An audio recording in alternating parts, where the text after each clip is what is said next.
Lieutenant Rachel Harrison had always known first contact would be violent. The brass had painted pretty pictures of diplomatic meetings and cultural exchange, but 15 years of colonial defense had taught her better. Still, nothing could have prepared her for the sight of 3 massive warships descending through New Eden's atmosphere, their hulls gleaming like polished obsidian against the orange sky. Status report. She barked into her comm as she sprinted through the colony's eastern defensive perimeter. The plasma cannons hummed to life around her, their targeting systems tracking the incoming vessels. Multiple energy signatures, Lieutenant. Nothing we've ever seen before, Private Torres responded, his voice crackling with static. They're not matching any known configurations in the database. Rachel reached the command bunker just as the first shots were fired. Green energy beams lanced down from the alien ships, cutting through the colony's shields like they were tissue paper. The ground shook as defensive platforms exploded, sending showers of debris raining down on the panicked colonists running for shelter. Get those civilians to the underground bunkers. All combat units, defensive positions, Rachel ordered, her augmented combat suits systems linking with the colony's remaining defenses. She watched through helmet feeds as her Marines took up positions, their weapons trained on the hostile ships. The aliens' attack pattern was unlike anything she'd seen before. Instead of targeting military installations first, they seemed to be systematically destroying communication arrays and power generators. It was almost like they were trying to isolate rather than destroy. Lieutenant, movement on the ground. Torres called out. They're deploying some kind of... I don't know what these are. Rachel's tactical display lit up with dozens of new signatures. Alien dropships were landing beyond the colony's walls, disgorging what looked like armored figures nearly 8 feet tall. Their armor seemed to shift colors like oil on water, adapting to their surroundings. Hold the line, Rachel commanded, raising her own pulse rifle as the first wave of alien warriors approached. The colonial defenders opened fire, but most of their shots seemed to be absorbed by the aliens' adaptive armor. The battle that followed was chaos. The aliens moved with incredible speed and precision, their weapons firing bursts of energy that could pierce standard combat armor with ease. Rachel's Marines fought back with everything they had, but they were clearly outmatched. Then something changed. One of the alien ships suddenly broke formation, its movements becoming erratic. Through her tactical visor, Rachel caught glimpses of weapons fire erupting from within the vessel itself. Lieutenant, are you seeing this? Torres asked. Looks like they're fighting each other up there. Before Rachel could respond, the damaged ship began to descend rapidly, trailing smoke and debris. It crashed beyond the colony's eastern wall, the impact sending tremors through the ground that knocked several defenders off their feet. Rachel made a split-second decision.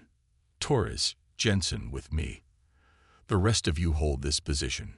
She moved toward the crash site, her combat suits enhanced muscles, allowing her to vault over debris and navigate the rough terrain quickly.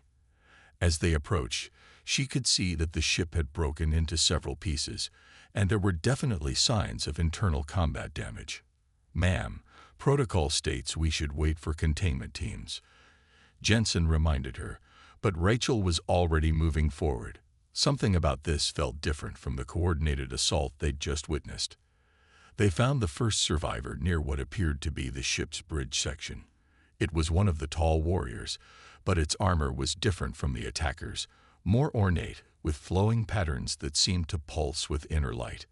The alien was pinned under a section of hull plating, purple blood seeping from several wounds. To Rachel's surprise, the warrior raised a hand in what appeared to be a gesture of peace. Then, even more surprisingly, it spoke in heavily accented but understandable English. Help, please, must warn, coming. Rachel's team raised their weapons, but she held up a hand to stop them. The alien's armor design was distinctly different from the attackers, and it was clearly trying to communicate rather than fight. Lieutenant, this is crazy, Jensen whispered. We can't trust. An explosion cut him off as more alien dropships appeared overhead. But these were different. darker, more angular. The crashed ship's survivors seemed to react with alarm. No, must not. Find. The alien struggled to speak, its luminescent blood pooling beneath the debris. Rachel made another split-second decision, one that would change the course of human-alien relations forever. Torres Jensen, help me with this debris.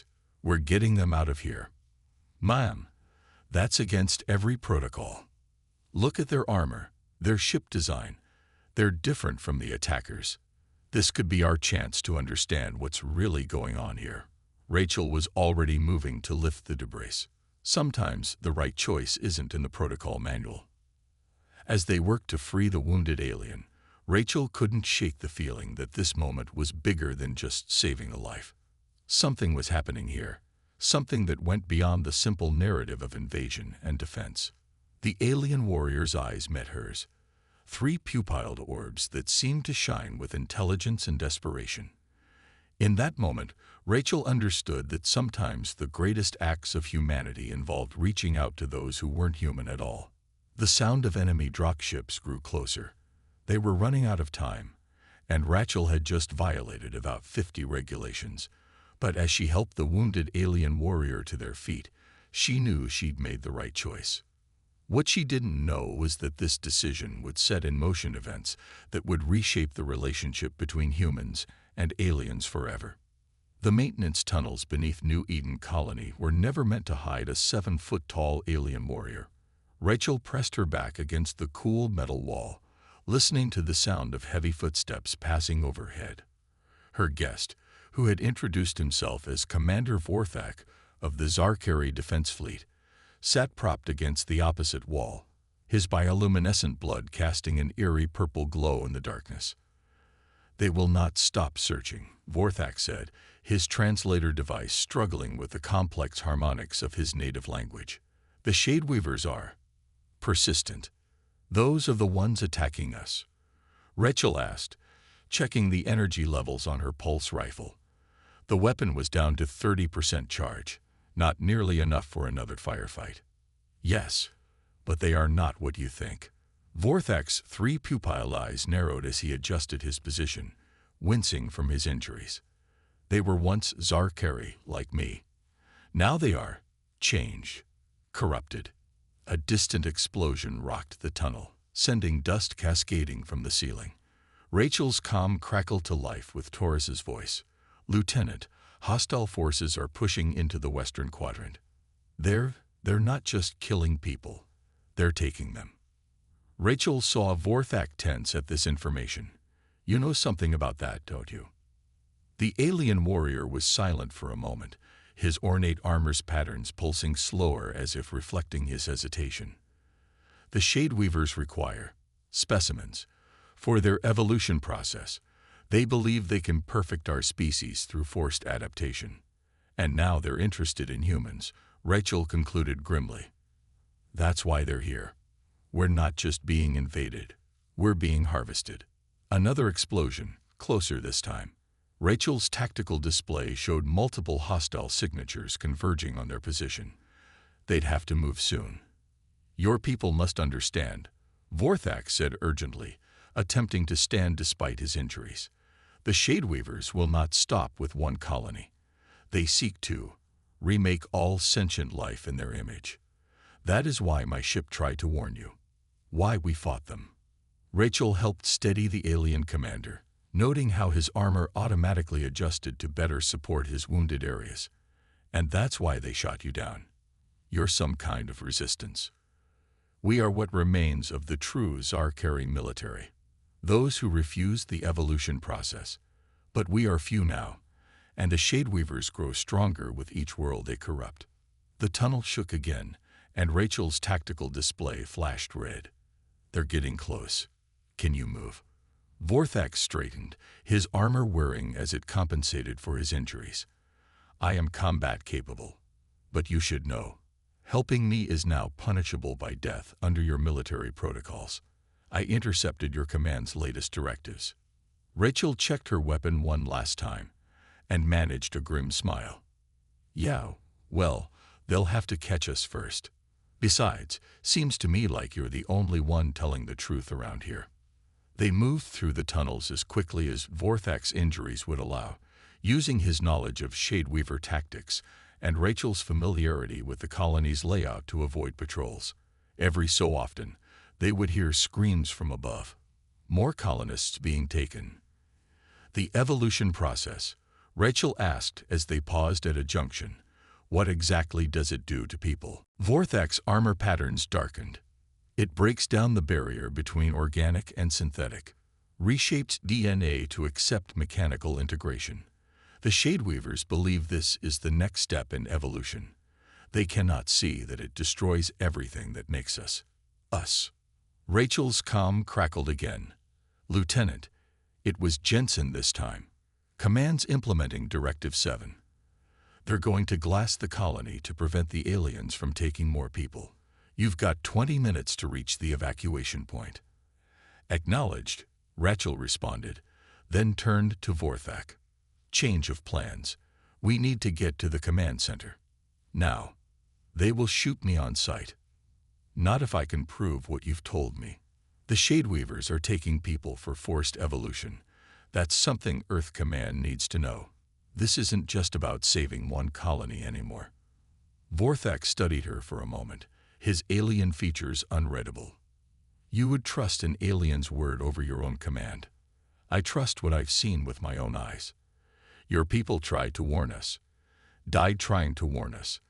That counts for something in my book. The alien commander's armor patterns shifted to a brighter hue. Then we must hurry. The Shadeweavers will have detected your command's energy buildup. They will accelerate their harvesting. They moved faster now, Vorthak pushing through his pain as Rachel led them through increasingly narrow maintenance shafts. Above them, the sounds of battle grew more intense. There's something else you should know, Vorthak said as they approached the command center's underground access point. The Shadeweavers, they do not just take bodies. They take memories, knowledge. Each world they corrupt makes them stronger, smarter. If they succeed here, they'll know everything about Earth's defenses, Rachel finished. Perfect. No pressure or anything. They reached the access hatch, and Rachel could hear voices on the other side. The command center would be full of Earth's highest-ranking military officials, all operating under shoot-on-sight orders for any alien life forms. Last chance to back out, she told Vorthak. The alien warrior's armor shifted to what she was beginning to recognize as its combat configuration. My people have a saying. Truth fears neither light nor darkness. Rachel nodded, reaching for the hatch controls. On Earth, we just say, here goes nothing. As she hit the release, she couldn't help but think that the next few minutes would either save both their species or get them both killed. Possibly both. The command center erupted into chaos the moment Rachel and Vorthak emerged from the maintenance shaft. Weapons were drawn, orders shouted, and in the confusion, Rachel found herself standing between a room full of Earth's military elite and a wounded alien warrior who might be humanity's only hope for survival. Stand down, Lieutenant Harrison. Colonel Weber's voice cut through the chaos. The grizzled veteran leveled his sidearm at Vorthak, his cybernetic eye glowing as it analyzed the alien. That creature is an enemy combatant. No, sir, he's not. Rachel kept her position between the guns and her alien ally. The Zarkari tried to warn us about the real threat. The ones attacking us. They're called Shadeweavers. They're not just invading, they're harvesting people for forced evolution experiments. Lies, a new voice said, and Rachel felt her blood run cold. Director Pierce of Earth Intelligence stepped forward, his perfectly pressed uniform at odds with the chaos around them. We've already received intelligence about these aliens. They're all hostile. All of them. But Vorthak's attention was fixed on Pierce's wrist, where a small device blinked with a subtle purple light. That technology, the alien commander said, his translator struggling to keep up with his urgent tone. It is Shadeweaver design. The room fell silent. Pierce's face remained impassive, but his hand moved to cover the device. Nonsense. This is standard Earth intelligence equipment. Rachel's tactical display was scanning everything now, and the readouts confirmed Vorthak's claim. The energy signature from Pierce's device matched the alien technology they'd been fighting. "Sir," she addressed Colonel Weber, "I think you need to ask the director where he got that tech." Weber's cybernetic eye swiveled toward Pierce, its scanning beam intensifying. "Director?" Pierce's calm facade cracked just slightly. "This is absurd. We're wasting time while the enemy is." "The enemy is already here," Vorthak interrupted, his armor patterns pulsing with urgency. "Your director has been compromised. The device he wears, it is a neural bridge. The first stage of Shadeweaver conversion." The command center's screen suddenly flickered to life, showing security footage from various parts of the colony. The images were horrifying. Civilians being dragged into strange pods, their bodies contorting as mechanical components began growing from within. "3 months ago," Pierce said quietly, his voice changing, becoming more mechanical, Earth intelligence detected the Zarkari resistance's warning signal. I knew, that if humanity learned the truth about evolution's next step, they would resist, just as the Zarkari resistance does. This way is cleaner." "Cleaner?" Rachel's grip tightened on her rifle. "You've been helping them experiment on civilians." Pierce's skin began to ripple, metallic patterns emerging beneath the surface. "Evolution cannot be stopped. The Shadeweavers showed me the truth. Organic life is inefficient, flawed. We can be perfect." Colonel Weber didn't hesitate. "Take him down." But Pierce moved with impossible speed, his partially converted body enhanced by Shadeweaver technology. He grabbed the nearest officer, using him as a shield while his free hand pressed a sequence on his wrist device.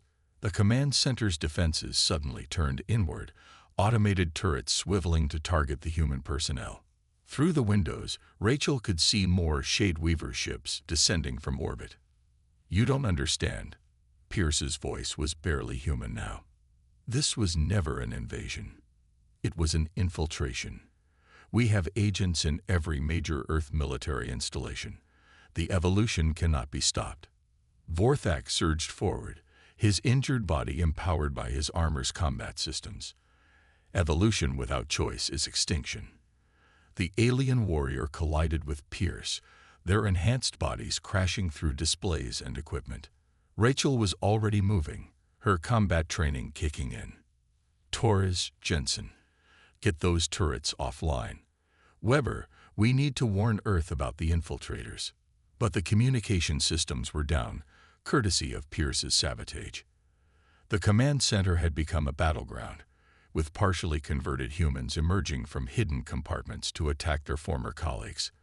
"The neural bridge," Vorthak called out as he grappled with Pierce. "Destroy it before his conversion completes." Rachel took aim at the device on Pierce's wrist, but the director's enhanced reflexes made him nearly impossible to target. Around them, the command center was falling apart as converted and loyal humans fought each other. "Lieutenant," Weber shouted over the chaos, "the colony's defense grid. If we can't warn Earth, we can at least show them. Broadcast everything we're seeing." Rachel understood immediately. The colony's defensive satellites could be repurposed to transmit data back to Earth, but the controls were on the other side of the command center, past dozens of converted soldiers. "Cover me," she shouted, then turned to Vorthak. "Can you keep him busy?" The alien commander's armor pulsed with what Rachel was beginning to recognize as amusement. "Go. Show your people the truth.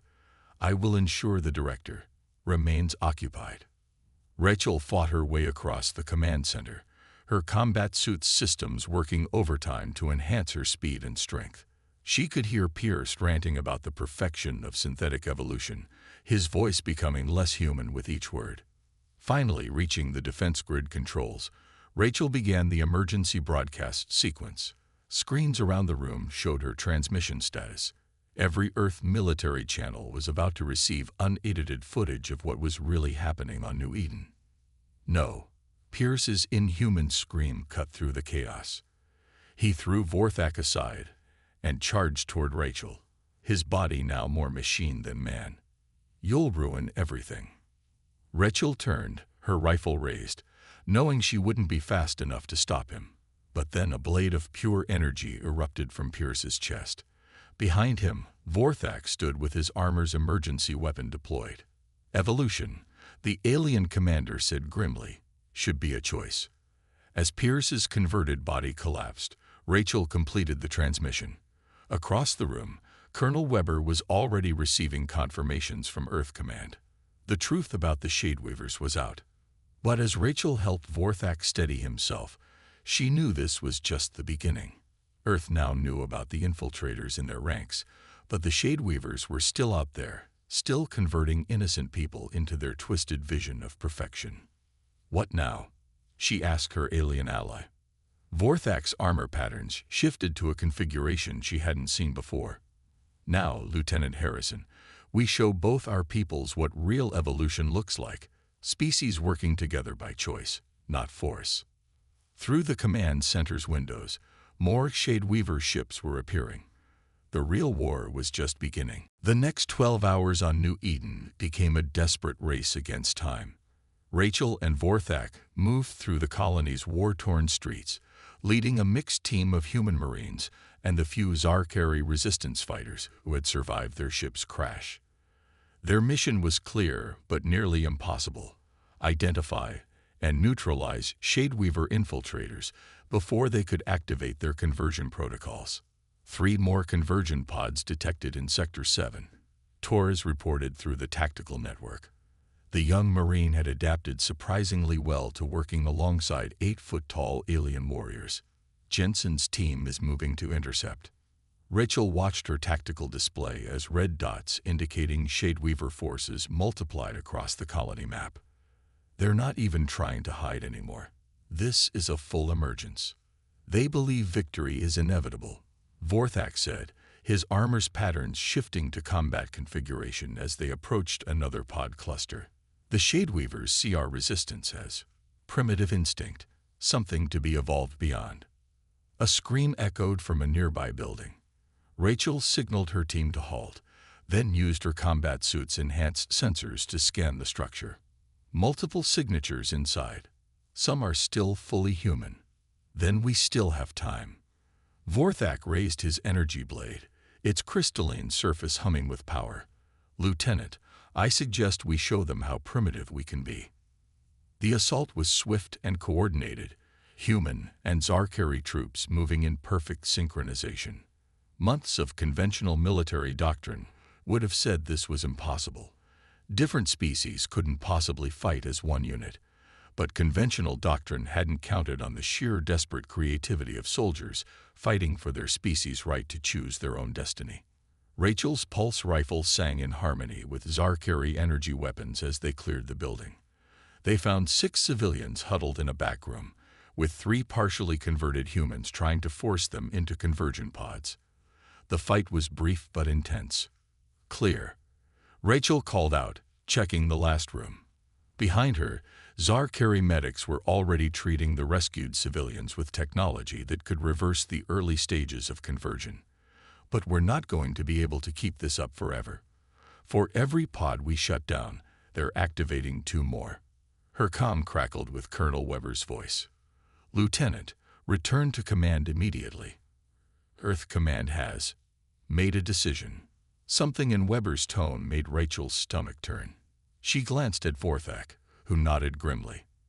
They both knew that tone. It was the sound of military leadership choosing the worst possible option because it was the only one they understood. The command center had been converted into a joint human Zarkari operations base, with holographic displays showing the status of battles across 3 systems. Rachel's heart sank as she saw the tactical overview. The Shadeweavers weren't just attacking New Eden. They were launching simultaneous emergences on 6 other colonies. "They're going to glass everything," she said before Weber could even speak.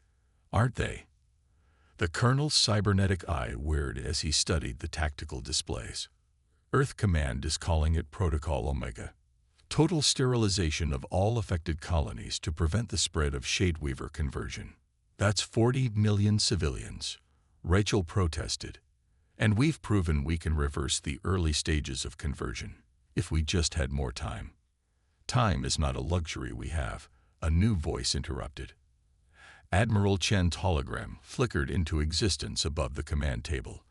Our analysts suggest we have less than 48 hours before the conversion process becomes irreversible in the majority of affected civilians. The Shadeweaver's emergence is exponential. Vorthak stepped forward, his towering form drawing every eye in the room. Your protocol Omega, it will not stop them. The Shadeweavers have hidden conversion centers on 100 worlds. I have seen this before, watched them turn this same strategy against my people. You cannot simply burn away the infection. With all due respect, Chen's hologram flickered with barely contained skepticism. We're not asking for alien tactical advice. This is a human military decision. A human decision that affects both our species, Rachel countered. She moved to stand beside Vorthak, noticing how the human and Zarkari personnel in the room seemed to unconsciously mirror their unity. Sir, the Zarkari resistance has been fighting the Shadeweavers longer than we've known aliens existed. We need their help. What we need. Chen's voice was ice, is to follow protocol and contain this threat before. Before what? Vorthak's translator crackled with intensity. Before you lose control. That is what this is truly about, isn't it? Not survival, but control. The room fell silent. Rachel watched as Chen's hologram seemed to physically rear back from the accusation. She had served under the Admiral long enough to know that Vorthak had struck a nerve. You're out of line, alien, Chen warned. No, Rachel stepped forward. He's right. This isn't about tactical necessity. It's about fear.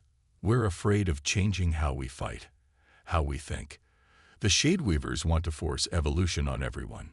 Well, maybe we need to evolve too. Not physically, but in how we face threats. Human and Zarkari, working together. That's an evolution they never counted on. She turned to the tactical display, highlighting the patterns her combat experience had noticed but protocol had trained her to ignore. Look here and here. The Shadeweavers are adaptive, but they're adapting to what they expect. Human tactics or Zarkari tactics. When we combine our approaches, they falter. They can't predict what they don't understand. And what exactly are you proposing, Lieutenant? Weber asked, his organic eye showing interest while his cybernetic one continued scanning tactical data. Rachel looked at Vorthak, who nodded slightly. They had discussed this possibility during their street-fighting retreat. A joint operation. Full integration of human and Zarkari forces.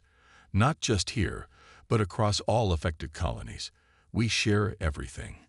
Tactics, technology, command structure. We show them what real cooperative evolution looks like. Impossible, Chen dismissed. The protocols for joint species operations alone would take months too. We don't have months, Rachel interrupted. We have hours. And with all due respect, sir, we're already doing it. Look around this room. Look at how we're fighting out there. Protocol hasn't caught up to reality yet. The command center hummed with tension as Chen's hologram stared at the impossible sight before him. Humans and aliens working together as if they'd been doing it for years, not hours. If we fail, the Admiral said slowly, there won't be a second chance. Protocol Omega will be implemented. Rachel felt Vorthak's presence beside her, steady and sure. Then we better not fail. The skies above New Eden blazed with unprecedented warfare. Human ships moved in formations that mimicked Zarkari attack patterns, while Zarkari vessels adopted unpredictable human tactics. On the ground, mixed squadrons fought with a synchronicity that seemed to defy the laws of nature. And at the heart of it all, Rachel Harrison and Vorthak led the push toward the Shadeweaver's primary conversion center. Neural disruption field activated. Rachel announced as her modified combat suit interfaced with Zarkari technology. The combination of human and alien tech created interference patterns that the Shadeweavers couldn't adapt to. Torres, status on the other colonies. Joint operations successful in 5 locations, Torres reported, his voice mixing with the sound of combat. New London and Alpha Centauri are reporting complete pushback of Shadeweaver forces. But Lieutenant, they're all converging here. Rachel watched her tactical display as thousands of Shadeweaver signatures appeared in orbit. They had anticipated this. New Eden had become a symbol, a test of whether organic life would submit to forced evolution or chart its own course. "They're scared," Vorthak said, his armor's patterns pulsing with battle-ready energy. For the first time, they face something they cannot predict or control. The ground shook as another wave of Shadeweaver dropships descended. But this time, something was different. The enemy forces moved with desperate aggression, abandoning their usual calculated precision. They're exposing their conversion core, Rachel realized, watching the tactical data stream across her display. All units converge on these coordinates. This is our chance. The assault on the conversion center was like nothing in military history. Human Marines used their combat suits to boost Zarkari warriors into optimal firing positions. Zarkari energy shields synchronized with human plasma weapons to create devastating combination attacks. Every move was a fusion of 2 species combat doctrines, creating patterns the Shadeweavers couldn't counter. "Lieutenant," Weber's voice crackled through the comm. "Admiral Chen is reporting multiple Shadeweaver command ships breaking orbit. They're retreating." But Rachel and Vorthak were already inside the conversion center, fighting their way toward its heart. The scene around them was a twisted monument to the Shadeweaver's vision. Organic matter seamlessly fused with machine parts, all pulsing with an unnatural rhythm. Their primary consciousness core, Vorthak indicated a massive crystalline structure that seemed to writhe with both mechanical and organic components. Destroy it, and all their conversion protocols will fail. "And if we're wrong?" Rachel asked, setting demolition charges while their combined teams held off waves of converted defenders. "Then at least we chose our own path." Vorthak's armor patterns shifted to match the rhythm of Rachel's movements as they worked. That is what they truly fear: choice, free will, the unpredictability of natural evolution. The charges were set. Around them, the battle reached a crescendo as human and Zarkari forces pushed forward together. Through her tactical feed, Rachel could see similar scenes playing out across other colonies, 2 species fighting as one, protecting each other, choosing to evolve together rather than submit to forced perfection. "For Earth," Rachel said, her finger on the detonator. "For Zarkari," Vorthak added, his hand covering hers. "For choice," they said together, and pressed the button. The explosion was both more and less than Rachel expected. Rather than a conventional blast, the consciousness core seemed to implode, taking with it the fundamental protocols that governed Shadeweaver conversion. Throughout the facility, hybrid creatures stopped mid-transformation, their mechanical components going dormant. "All units, report," Rachel called out as the dust settled. The responses came in a mix of human and Zarkari voices, each confirming the same thing. Across every colony, the conversion process was reversing. The Shadeweavers' forced evolution had been rejected by the very forces of nature they sought to control. Hours later, Rachel stood with Vorthak in the New Eden Command Center, watching as human and Zarkari medical teams worked together to treat the partially converted. Admiral Chen's hologram looked on with a mix of disbelief and grudging respect. "The Joint Species Command Initiative," Chen said, reading from a datapad. "Your proposal for a permanent cooperative force is unprecedented." "So was everything else about today," Rachel pointed out. "Sir, we've proven that we're stronger together. Not just in fighting the Shadeweavers, but in choosing how we evolve as species." The Shadeweavers sought to force the next step in evolution, Vorthak added, his translator perfectly conveying the conviction in his voice. "Instead, they showed us what true evolution looks like, species choosing to grow together." adapt together, fight together. Chen's hologram flickered as he studied the after-action reports. The numbers were undeniable. The combined human-Zarkari forces had achieved in hours what neither species could have done alone in years. There will be resistance, the Admiral warned. On both sides. Change never comes easily. Rachel looked around the command center, where humans and Zarkari continued to work seamlessly together, each learning from the other. With all due respect, sir, I think change is already here. We just have to choose to embrace it. The Shadeweavers will return, Vorthak said, his armor patterns shifting thoughtfully. They cannot accept that their vision of perfection was flawed. Let them come, Rachel responded, checking her hybrid weapon, a human pulse rifle beautifully augmented with Zarkari technology. We'll show them what real evolution looks like. As if in response to her words, a junior officer rushed in with urgent news. Long-range sensors had detected thousands of escape pods launching from the retreating Shadeweaver ships. Inside each pod was a partially converted being, their transformation frozen mid-process, reaching out for help. Now comes the real test, Vorthak observed, not just fighting together, but healing together, showing mercy to those who would have denied us choice. Rachel nodded, already coordinating rescue operations between human and Zarkari ships. This was what the Shadeweavers could never understand. True evolution wasn't about forcing change, but about choosing to change to grow, to reach across the vast gulf of space and take another species' hand. Ready for the next evolution? She asked her alien friend.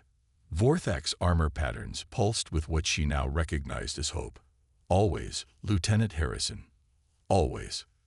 Above New Eden, human and Zarkari ships moved in harmony, their crews working together to save those who would have destroyed them. It wasn't the perfect, controlled evolution the Shadeweavers had envisioned. It was messy, challenging, and full of uncertainty. It was, in other words, exactly as evolution should be. Driven not by force, but by choice. By the simple, profound decision of two species looking at each other across the battlefield and choosing to become something greater together.